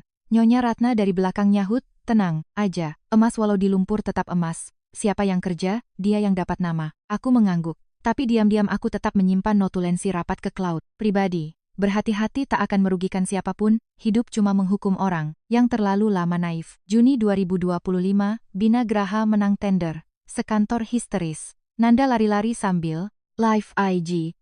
Bina Graha Donea. Mas Bima emang gak ada obat. Aku berdiri di dekat kaca, dengar sorak-sorai, hatiku agak lega. Kupikir, mungkin kali ini, namaku disebut. Konferensi pers diadakan di Hotel Bintang 5 di kawasan Sudirman. Bima pakai setelan jas hitam elegan, berdiri di depan layar LED bertuliskan, Muara Cisadane, Eco City, kota menyatu bersama sungai. Aku duduk di baris kedua, menunggu momen kecil itu. MC angkat bicara. Mari kita sambut arsitek kepala dari Mahakarya. Ini, Bapak Bima Pratama, Direktur Utama PT Bina Graha. Tepuk tangan gemuruh. Aku duduk kaku. Tiap tepukan berasa kayak pasir yang ditabur di lukaku. Bima naik ke panggung bicara soal ingatan pinggir sungai, soal beranda, danau, resapan, dan dermaga sosial. Dia bicara sangat lancar, seolah keringat dan kurang tidur selama 4 bulan itu miliknya. Nyonya Ratna yang duduk di depanku, menoleh cepat. Tatapannya nggak lagi manis, tapi dingin dan penuh kemenangan. Nanda langsung ngepost. So proud of my brother, sang visioner. Aku menunduk, menatap tanganku. Jari yang kapalan karena pulpen, yang gemetar karena kurang tidur, sekarang terdiam di atas lutut. Bapak, Ibu dan Saudara, jika di saat itu Anda yang menjadi Fitriani, apakah Anda akan diam? Atau berdiri dan merebut nama Anda? Jika cerita ini menyentuh hati Anda, mohon tinggalkan like dan komentar di bawah. Simak sampai akhir, karena rahasia yang disimpan rapat-rapat, saat terbongkar akan membuat orang tak sempat bernapas. Usai acara, Bima turun dan tersenyum padaku kayak nggak ada dosa. Gimana, bicaraku tadi oke kan? Aku menatapnya tajam. Sangat oke, saking okenya orang, mengira kamu yang ngerjain semuanya. Senyum Bima memudar. Fitri, ini lagi, banyak orang, jangan bikin aku serba salah. Tenang, kataku pelan, hari ini, aku nggak bakal bikin kamu serba salah. Tapi sejak detik itu, sisa harapanku untuk Bima Pratama resmi mati total. Lampu hotel masih benderang, orang masih bersulang, tapi aku tahu satu hal, mereka bukan lupa nyebut namaku, mereka sengaja menghapusnya. Malam itu Bima tak pulang bersamaku, alasan mau nemenin klien. Tapi sial, baginya, HP cadangannya ketinggalan di meja kerja, layarnya tiba-tiba menyala. Mas langsung ke apartemen ya, aku beli lingerie baru loh, dari Tiara PR. Aku berdiri mematung. Satu kalimat pendek, tapi sukses merobek semua janji manis. Bima jadi serpihan sampah. Aku tak buka HP itu, tak berteriak, cuma mikir. Aku sakit hati karena dia selingkuh, atau karena selingkuhnya dibiayai pakai uang perusahaan yang kuhidupi. Besoknya aku diam-diam ngecek pembukuan. Bina Graha punya banyak pos pengeluaran, entertain dan konsultan, jadi gampang disamarkan. Tapi aku puluhan tahun, mantengin angka skala bangunan, detail sekecil apapun pasti kelihatan. 3 minggu kemudian, aku nemu apartemen 4 miliar di Kuningan atas nama Tiara Larasati. Uangnya dikirim lewat vendor abal-abal pakai alasan jasa konsultan, pemasaran. Lalu ada mobil 750 juta, jam tangan, tas, perhiasan total 500 jutaan. Nggak ada nama Bima, tapi jejaknya muter dari rekening Bina Graha. Pernah papasan di lift kantor, Tiara senyum genit. Mbak Fitri kelihatan capek, hari ini. Jaga kesehatan ya Mbak, perempuan umur 30-an gampang keriput loh. Aku ngelirik jam tangannya. Makasih Mbak Tiara. Saya masih sehat kok, cuma gampang alergi kalau nyium parfum murahan yang terlalu nyengat. Wajah Tiara kaku. Pintu lift kebuka, dia keluar dengan muka tertekuk. Kasihan, dikiranya jadi simpanan, itu langsung naik kasta, nggak tahu kalau bon tagihan suatu saat bisa bicara. Aku tak melabrak, tak bikin keributan di kantor, tak curhat di medsos. Kalau aku, emosi, Nyonya Ratna bakal memutarbalikkan fakta, nyebut aku istri gila cemburu, dan Nanda bakal motong videoku dipasangin lagu sedih di TikTok. Malamnya aku datangi kantor pengacara Hendra Kusuma. Pak Hendra tak tanya apa aku nangis, dia cuma nanya, sudah dapat bukti sampai mana? Aku menaruh setumpuk fotokopian di meja. Ada aliran dana, tapi belum cukup buat bikin mereka bertekuk lutut. Beliau mengangguk. Kalau mau menang bersih, jangan memukul pakai amarah, pukullah pakai prosedur. Mulai hari ini, lakukan 3 hal, patenkan hak ciptamu, kunci sahammu, dan backup semua aliran dana aneh. Sejak Juli 2025, aku menjalani kehidupan ganda. Siang jadi istri penurut, menantu diam, kakak ipar yang sabar dengerin nyinyiran Nanda. Malam hari, aku jadi penyelamat diriku sendiri. Aku daftarkan hak kekayaan intelektual, haki, semua draft desain. Aku simpan file berkala ke brankas rahasia dan kantor Pak Hendra, catatan rapat, CCTV, foto lapangan. Kalau Bima mengubah desain buat nambah ruko, aku simpan versi before after. Faktur bodong, ku potret. Email, Nyonya Ratna merintah transfer uang. Ku tandai. Sampai suatu hari, Nyonya Ratna nyuruh aku turun buat tanda tangan syarat bank. Di depanku ada kertas HVS putih, cuma ada kolom tanda tangan di bawah. Bu, kok kertasnya kosong? Tanyaku. Dia cemberut. Ini darurat, pihak bank yang bakal cetak isinya entar. Udah tanda tangan aja, sama keluarga sendiri masa curiga. Ibu, mau nyelakain kamu? Bima nimbrung. Fitri, jangan bikin ibu repot. Perusahaan, lagi butuh cairin dana. Aku pegang pulpen, jantungku deg-degan. Aku tanda tangan, tapi sebelumnya aku diam-diam udah ngefoto tiap kertas kosong itu, lengkap sama meja ruang tamu, dan ujung tangan Nyonya Ratna yang pakai gelang. Giok masuk frame. Malamnya aku kirim ke Pak Hendra. Saya rasa ini nggak beres. Beberapa bulan kemudian, salah satu kertas kosong itu muncul dalam bentuk kontrak pengalihan hak cipta. Tanda tanganku asli, tapi isinya ketikan palsu. Melihat itu tanganku dingin, tapi kali ini aku punya foto aslinya, ada email. Tertanggal sebelumnya, ada pengacara. 14 bulan aku diam. Bukan karena lemah, tapi aku membiarkan mereka lengah. Orang serakah kalau merasa menang biasanya meninggalkan banyak jejak. Orang bilang istri diam itu bodoh. Nyatanya, kadang, dia cuma lagi ngumpulin nota buat hari perhitungan. Mobil berhenti di depan rumah mungil berpagar asri di sebuah gang tenang daerah Bintaro. Tak ada pagar besi menjulang, tak ada lampu kristal, atau sofa Italia. Tempat orang duduk menghakimi orang lain. Di beranda cuma ada rambat tanaman Li Kuan Yew, pot rosemary, dan meja kayu kecil.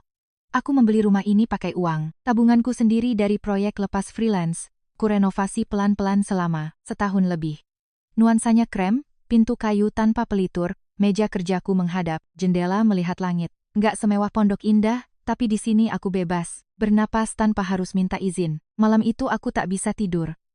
Aku bikin teh jahe, meletakkan 4 map coklat di atas meja. Angin malam Bintaro menyapu daun berbunyi gemerisik. Aku buka dompet, melihat foto Nenek Marni yang keriput tapi penuh senyum. Nek, bisikku, Fitri udah keluar dari rumah itu.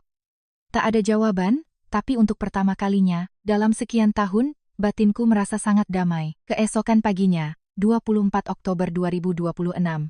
Aku memakai blazer putih. Bukan buat sok, suci, bukan buat akting jadi korban. Cuma buat mengingatkan diriku sendiri, hari ini aku turun ke medan perang dengan kepala dingin dan tangan bersih. Pengacara Hendra menjemput.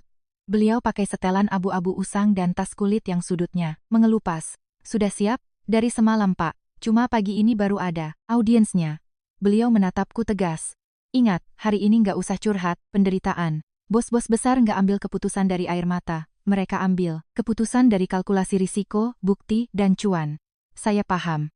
Saya datang buat bawa fakta, bukan ngemis belas kasihan. Gedung Grup Mahakarya menjulang di kawasan Sudirman.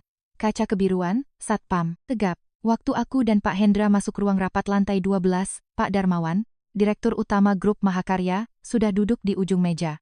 Usianya 60-an, rambutnya memutih tapi matanya setajam elang. Di sebelahnya ada tim legal dan kepala engineer. Pak Darmawan menatapku datar. Ibu Fitriani Susanti, benar. Pak, Ibu mengklaim sebagai kreator asli desain Muara Cisadane. Ibu tahu ini, proyek 850 miliar, bukan urusan rumah tangga yang bisa diselesaikan pakai feeling. Aku menaruh map pertama. Saya tahu. Karena itu saya bawa dokumen, bukan air mata. Mata Pak Darmawan sedikit melebar. Ia mempersilahkan. Aku membuka lembar demi lembar, sketsa asli, catatan pasang surut sungai, file bertanggal dari software, notulensi rapat Bina Graha, email teknis, foto surveiku di lumpur, sungai, dan sertifikat hak cipta. Aku nggak bertele-tele, setiap dokumen ada, tanggalnya, ada penerimanya. Staf legal bertanya, lalu kenapa di proposal Bina Graha? Arsitek kepalanya Bapak Bima Pratama? Aku menatap lurus ke Pak Darmawan, karena selama bertahun-tahun, Bina Graha menjadikan Pak Bima wajah eksternal, dan saya mengerjakan detail di belakang layar. Kali ini mereka melakukan hal yang sama. Namun tanpa persetujuan saya, pintu ruang rapat mendadak terbuka. Bima masuk bersama Nyonya Ratna dan Nanda. Bima pakai jas, wajahnya tenang tapi agak kaku. Nyonya Ratna melirikku dari atas ke bawah. Nanda pegang HP. Sayang banget dilarang live Instagram di ruangan ini. Pak Darmawan ngomong, kami panggil pihak Bina Graha buat konfrontasi silang. Bima langsung menaruh setumpuk kertas di meja.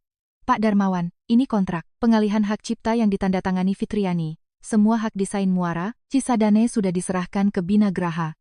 Kehadirannya hari ini, yah, saya, maklum, mungkin efek emosional pasca perceraian kami. Nyonya Ratna menghela napas bak Ibu Peri tersakiti. Mantan menantu saya ini, memang emosinya labil, keluarga kami juga prihatin. Aku diam saja. Pak Hendra, mengambil kontrak itu, membacanya lambat-lambat, lalu menurunkan kacamatanya. Pak Bima, kontrak ini sangat janggal. Tanggalnya 18 April 2025. Tapi format, kertasnya persis dengan form pengajuan pinjaman bank pada bulan Februari. Posisi, tanda tangan terlalu ke bawah, menyimpang dari standar tata letak notaris. Tak, ada lampiran serah terima, tak ada rincian nilai kompensasi. Bima menyela, cepat, dulu kami kan suami istri, saling percaya, jadi nggak dibikin kaku. Pak, Hendra menatap tajam. Saling percaya tak menggantikan keabsahan hukum. Aku merogoh tasku, mengeluarkan segepok foto cetak warna. Ini foto. Kertas-kertas kosong yang disuruh ditandatangani dengan dalih untuk bank.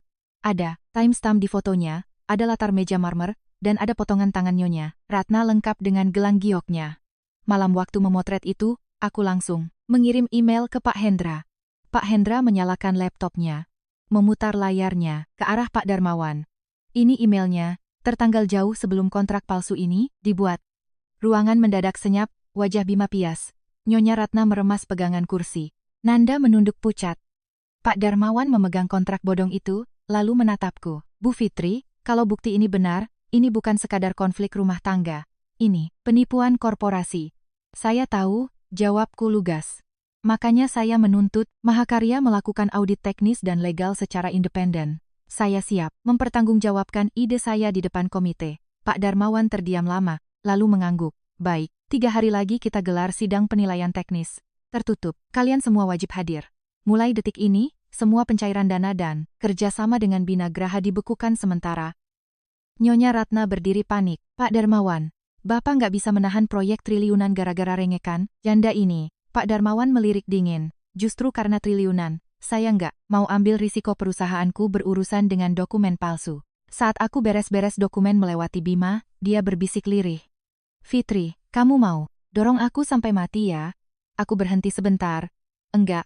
Aku cuma ngeberhentiin kamu makai namaku buat jalan hidupmu. Untuk pertama kalinya, Bima, kehilangan kata-kata. Tanggal 30 Oktober 2026. Aku sampai di gedung Mahakarya 20 menit lebih awal. Langit Sudirman kelabu, gerimis renyah. Aku memegang tabung cetak biru raksasa. Pak Hendra di sebelah mengingatkan, hari ini murni teknikal. Paparkan apa yang kamu kuasai. Aku mengangguk. Anehnya, aku nggak gugup sama sekali. Kalau kita sudah terbiasa hidup ditekan dalam kegelapan, saat saklar lampu dihidupkan, rasanya malah terang dan melegakan. Ruang sidang berisi belasan orang. Pak Darmawan, tim legal, insinyur sipil, pakar tata kota, ahli hidrologi. Bima sudah duduk di seberangku, rapi tapi berkeringat. Nyonya Ratna disuruh nunggu di lobi luar, pastinya lagi zikir, pakai tasbih mutiaranya. Pak Darmawan buka suara. Hari ini kita tidak bicara perceraian, kita bicara konstruksi dan hukum. Silakan Pak Bima mulai. Bima presentasi pakai proyektor. Mulus. Omongannya indah soal gaya hidup hijau, komersialisasi berimbang, eco-living. Indah kayak brosur apartemen mangkrak. Tapi baru 10 menit, ahli tata air langsung mencecar. Direvisi bulan Juni, area, polder, danau resapan, dipotong 30%. Anda pakai asumsi hidrologi apa berani memotong catchment area di pinggir sungai? Bima ngeblank. Kami mengoptimalkan keseimbangan antara green space dan lahan komersial yang profitable. Bapak pakar itu ketus, saya nanya hitungan curah hujan, bukan, nanya cuan. Ruangan Henning, Bima merem. Tim teknis saya punya hitungannya. Pakar lain nyahut, tim teknis siapa? Di lampiran dokumen yang Anda kumpulkan, nggak ada hitungan baru. Aku melihat tangan Bima meremas ujung mejanya, keangkuhan palsunya mulai rontok. Giliranku. Aku tak pakai proyektor. Aku gelar blueprint asli ukuran A0 di atas meja. Kita mulai dari kontur awal, kataku. Proyek ini di bantaran sungai. Kalau musim hujan, dia nampung debit sungai sama curah hujan lokal. Makanya, desain awal polder itu bukan sekadar hiasan taman, itu nyawa pengendali banjir. Aku menunjuk lapisan gambar. Ini jalur overflow alami. Ini kolam retensi. Sementara, alun-alun dinaikkan elevasinya tapi dikasih saluran got lebar di sayapnya biar air nggak berbalik ke perkampungan lama. Ahli lingkungan nanya, kenapa ibu pertahankan deretan pohon beringin di dermaga? Padahal kalau digusur bisa jadi food court, karena pohon itu bukan cuma estetik, akar mereka menahan abrasi, jadi penahan angin, ngasih peneduh, buat pejalan kaki, dan jadi memori sosial warga lokal. Saat survei, warga, pesisir bilang mereka nggak butuh ruko baru, mereka butuh tempat ngobrol ngadep, air. Kota Eko tanpa memori sejarah lokal cuma balok beton pakai pot tanaman, gantung. Pak Darmawan mendengarkan dengan saksama, lalu aku mengeluarkan gambar revisi versi Bima, lingkaran merah menyala di mana-mana. Gambar yang disetor Binagraha diam-diam memangkas 31% ruang terbuka, hijau, mengecilkan polder, memperbanyak ruko lantai rendah. Taman lansia, dipindah ke sudut barat yang panas terik. Perpustakaan anak digeser mepet jalan, raya lalu lalang. Paling fatal, sodetan drainase utara disempitkan.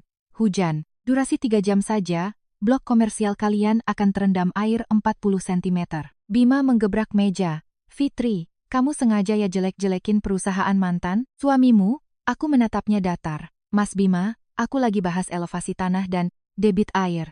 Kalau kamu merasa itu menjelek-jelekkan, berarti yang jelek otak, teknismu. Para insinyur mencatat sibuk. Bima merah padam ngeles. Semua proyek butuh profit, nggak bisa dituruti semua kemauan melankolis warga. Aku balas, profit nggak salah. Yang salah itu ngejanjiin konsep Eco City buat menang tender, tapi di belakang diubah jadi deretan ruko pinggir kali. Hampir 2 jam aku dicecar. Soal arah angin muson, radius putar kursi roda, material paving anti lumut, sampai jalur evakuasi. Semuanya aku jawab pakai data, surveiku sendiri.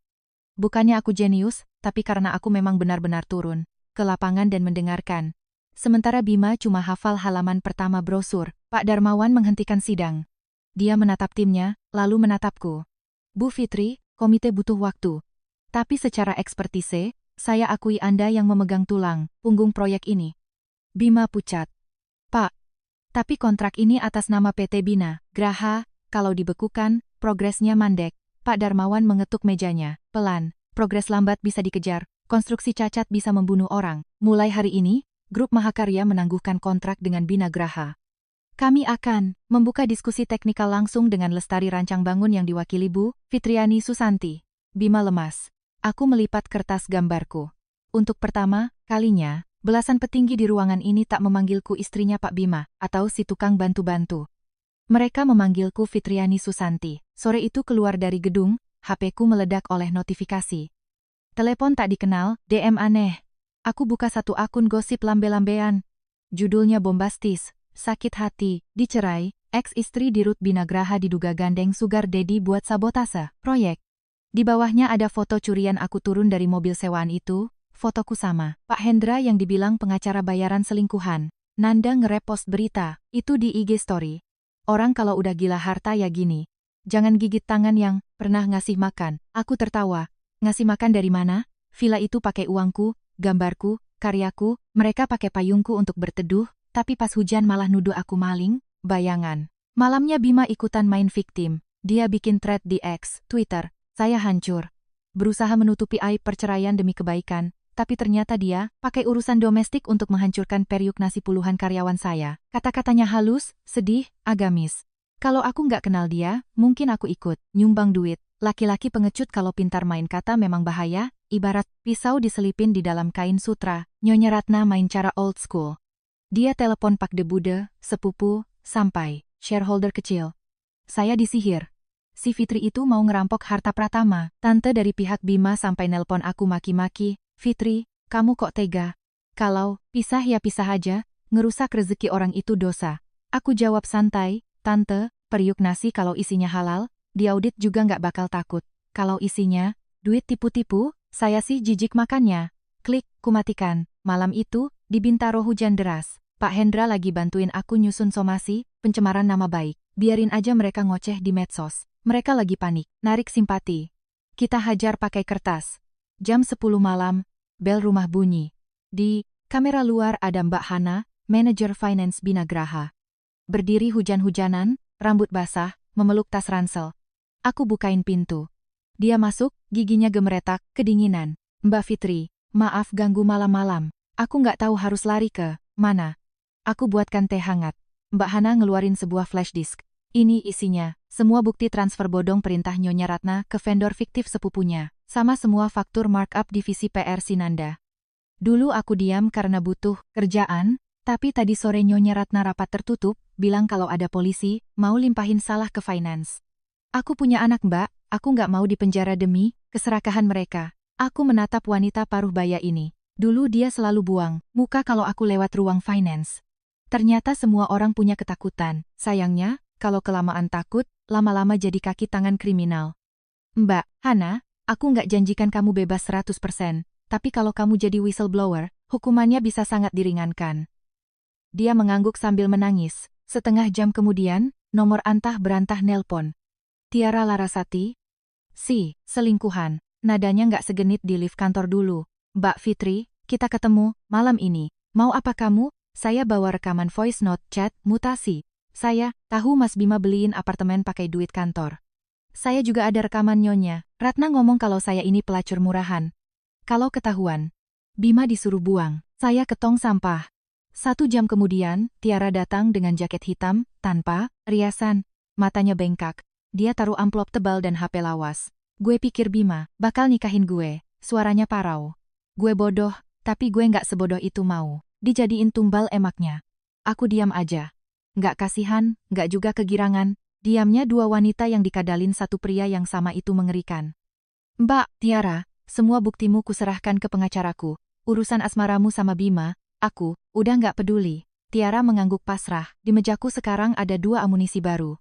Dari finance yang muak, dan dari simpanan yang dicampakkan. Pepatah bilang sepandai-pandainya menyimpan bangkai, pasti tercium juga. Masalahnya, ini bukan satu bangkai. Ini kuburan massal yang lagi dibongkar pakai beko. 3 hari setelah smear campaign di medsos, Villa Pondok Indah ngadain pesta. Aku nggak datang. Tapi Mbak Hana ngirimin foto dari temannya di catering. Pesta ini, sengaja dibikin Nyonya Ratna buat pamer. Pamer ke kerabat, pamer ke mitra, bisnis, kalau Binagraha masih jaya dan waras. Bikin pesta pakai hidangan, lobster thermidor dan wine mahal buat nutupin kebohongan. Manusia emang lucu, ngira taplak meja bersih bisa nutupin lumpur becek di bawah kursi. Malam itu, aku dan Pak Hendra standby depan laptop.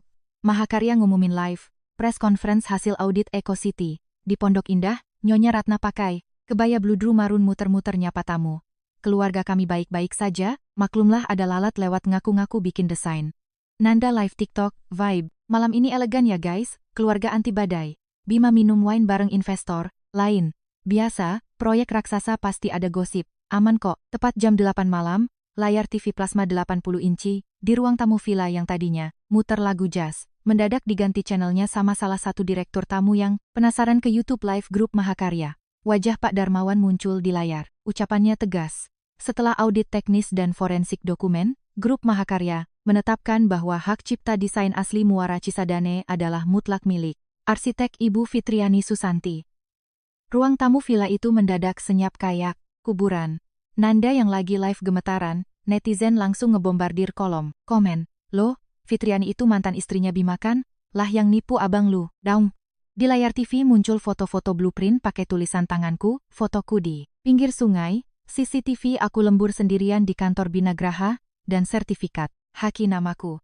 Pak Darmawan ngelanjutin, untuk menjamin mutu dan legalitas, Grup Mahakarya dengan ini memutus total kontrak PT Binagraha, dan mengalihkan pengerjaan teknisnya kepada Lestari Rancang Bangun pimpinan Ibu Fitriani. Prang, gelas wine jatuh pecah di lantai marmer. Nyonya Ratna matung mukanya, seputih kertas HVS kosong. Bima mangap kayak ikan kurang oksigen. Nanda, buru-buru matiin live, tapi telat, screen record netizen, lebih kejam dari azab kubur. Tamu-tamu mulai bisik-bisik kasar. Jadi selama ini dia maling karya istrinya, pantes kontrak pengalihannya bermasalah. Satu persatu investor meletakkan gelas, pamit tanpa senyum. Buat orang bisnis, diamnya mitra itu lebih seram dari makian, karena artinya trust issue-nya udah jebol. HP Bima dering terus, suaranya gemetar ngangkat telepon bank. Halo? Mandek gimana maksudnya? Satu kartu domino jatuh, bank ngehold kredit. Pemasok semen nge-email nagih, utang macet. Pak Debude yang tadinya nge-cheers, sekarang minggir pelan-pelan ke pintu keluar. Saudara pas banyak duit memang bagai laron, pas lampu mati pada bubar. Di Bintaro, aku nutup laptop, nggak ada sorak-sorai, cuma tarikan napas panjang yang kulepas pelan-pelan.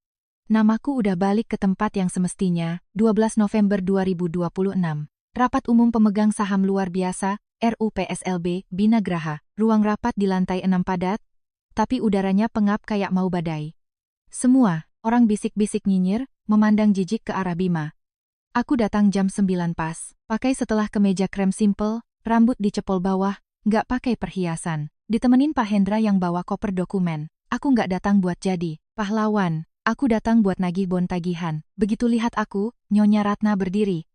Berani-beraninya kamu injak kantor ini, lagi? Aku berhenti. Menatap perempuan tua yang dulu tiap hari nyuruh aku di dapur pas ada tamu. Aku bicara pelan tapi jelas. Saya datang sebagai pemegang saham pendiri, pemilik 58% saham PT Binagraha. Selamat pagi, Nyonya Ratna. Seisi ruangan membeku. Nyonya Ratna kaget setengah mati. Bima pucat pasi. Nanda, di belakang gak berani ngeluarin HP. Emang bener, dunia nyata gak ada filter. Beauty buat muka tembok. Pak Hendra nyodorin dokumen tebal. Akta notaris, bukti setoran modal, mutasi, rekening almarhum Nenek Marni, sama valuasi haki desain awalku tahun 2020. Seorang bapak-bapak pemegang saham minoritas matanya melotot. Jadi Bu Fitri ini, majority shareholder dari awal berdiri? Betul, jawabku. Selama ini saham, saya disembunyikan pakai label istri bantu-bantu. Bima protes lemah, Fitri, aku nutupin, karena demi kebaikan publikasi, waktu itu kita kan suami istri. Aku jawab dingin, kalau demi perusahaan, kenapa paten karyaku kamu manipulasi pakai kertas kosong? Kalau demi perusahaan, kenapa uang kas lari ke apartemen Tiara? Larasati rope 4 miliar? Ruangan meledak. Nanda ikut nyolot. Mbak jangan sembarangan nekan Mas Bima. Dia yang cari klien. Mbak cuma duduk manis di ruang AC ngegambar. Aku menoleh ke dia. Nanda, kalau biro arsitektur nganggap orang yang ngegambar cuma numpang, duduk, pantesan PR perusahaan ini cuma bisa flexing tas KW dan quotes galau. Bapak-bapak tadi nahan ketawa. Nanda nunduk merah padam, mulut tajamnya mendadak. Tumpul. Pak Hendra membacakan tuntutan. Berdasarkan 58% suara, aku menuntut suspensi, Bima sebagai dirut, memecat Nyonya Ratna dari posisi komisaris nggak resmi, memberhentikan Nanda dari tim PR, dan masukin auditor independen. Nyonya Ratna, gebrak meja. Kurang ajar. Air susu dibalas air tuba. Nggak ada Pratama. Kamu nggak punya apa-apa. Aku menatap lurus. Air susu apa? Villa Pondok Indah kalian. Beli pakai laba proyek siapa? Tas Hermes. Nanda pakai uang perusahaan mana? Nama, besar arsitek. Bima ini dibangun di atas tulang punggung siapa? Nyonya bilang, saya kurang ajar. Padahal Nyonya yang rakus makan dari piring saya. Tak ada. Yang belain Ratna. Investor tua nyahut, saya setuju audit, kalau manajemen. Bobrok begini mah kita yang rugi bandar. Semua pemegang saham ngangkat tangan, setuju. Kertas suara ditekan, Nyonya Ratna nge-freeze, sadar kalau kekuasaannya udah lenyap tak berbekas. Mulai hari itu, gak ada lagi sebutan istrinya Pak Bima. Aku adalah Fitriani Susanti. Seminggu kemudian, auditor masuk, ruang finance disegel, terbongkarlah semua. PT, konsultan fiktif atas nama sepupu Nyonya Ratna nilep 12 miliar. Nanda, ngabisin budget PR, 3,5 miliar, tanpa laporan, cuma buat traveling sama belanja doang. Mutasi ke Tiara jelas-jelas penggelapan aset korporat. Pas dikonfrontasi, Nyonya Ratna panik nyalahin anaknya. Itu semua Nanda yang approve. Bima nggak tahu apa-apa, selamatkan Bima saja. Nanda natap ibunya dengan mata berkaca-kaca. Kaget setengah mati tahu, dia bakal ditumbalin ibunya sendiri demi nyelamatin anak laki-laki. Hukum tabur tuai memang nyata, cuma kadang pas panen kaktus baru kerasa sakitnya. Di akhir, mereka semua tak berkutik. Bima dipaksa mundur, tanda tangan, penyerahan seluruh aset recovery. Nyonya Ratna tekan surat sita, gelang gioknya bergetar di tangannya. Nanda nangis sesenggukan nyesel Nanda tangani kontrak palsu buatan emaknya. Bina Graha direstrukturisasi, namanya diganti jadi Lestari. Rancang Bangun. Aku lunasin utang vendor, bayar gaji tukang yang nunggak. Pas, papan nama Bina Graha diturunkan dari gedung, aku nggak nangis.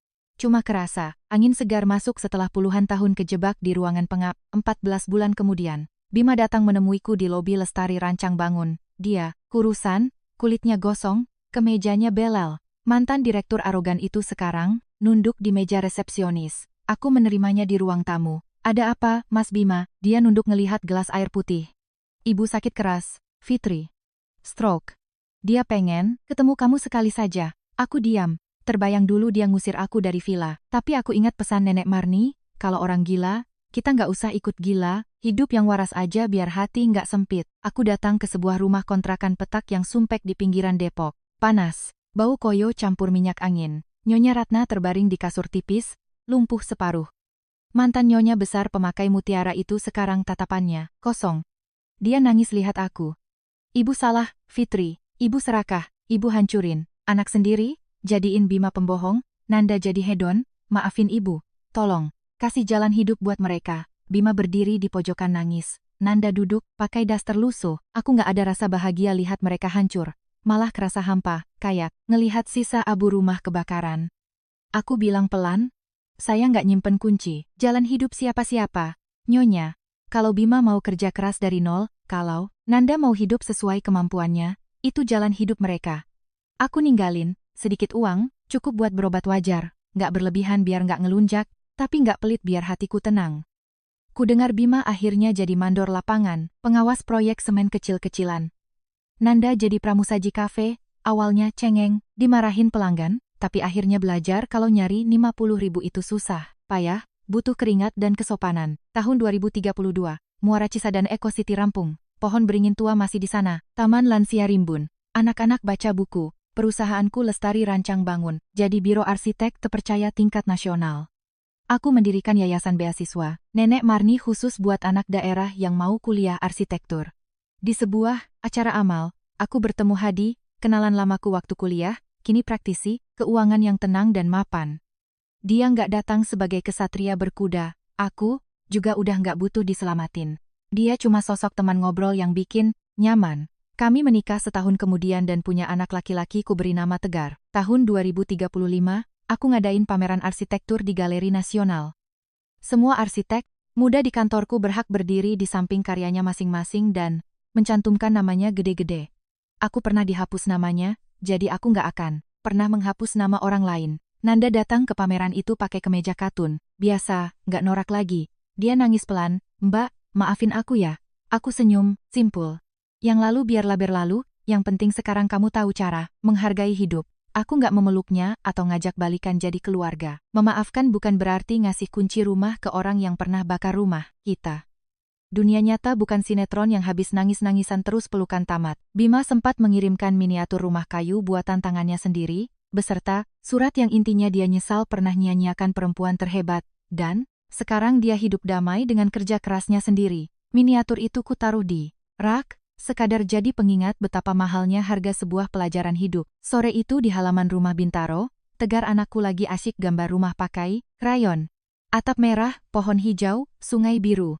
Dia mendongak, Ma, kalau gambar, ini selesai. Adek boleh tulis nama adek di ujung kertasnya nggak? Aku jongkok, mengecup keningnya. Tentu saja boleh, sayang. Apapun yang kamu buat pakai, keringat dan hatimu, kamu berhak menuliskan namamu di sana. Pada akhirnya, aku bukan cuma menang melawan keluarga Pratama. Aku menang, mengalahkan ketakutanku, mengalahkan bayang-bayang orang lain, dan mengalahkan diriku yang dulu terlalu rela diinjak. Mahakarya terbesarku bukanlah proyek Cisadane atau perusahaan Lestari. Mahakarya terbesarku adalah kehidupanku yang baru, yang kurancang, kubangun, dan kutandatangani sendiri dengan harga diri. Dalam hidup, jangan karena terlalu mencintai, kita menyerahkan nasib kita di tangan orang lain. Kebaikan itu harus punya batas, karena orang baik yang tak tahu cara melindungi dirinya sendiri, hanya akan dijadikan sapi perah oleh orang yang serakah. Bapak, Ibu, jika Anda merasa cerita ini bermakna, silakan klik suka. Jika ada masukan, tuliskan di kolom komentar. Terima kasih telah mendengarkan cerita hari ini. Semoga Anda sekalian selalu diberi kesehatan, kedamaian hati, dan kehangatan di tengah keluarga. Sampai jumpa di kisah berikutnya, hanya di Saluran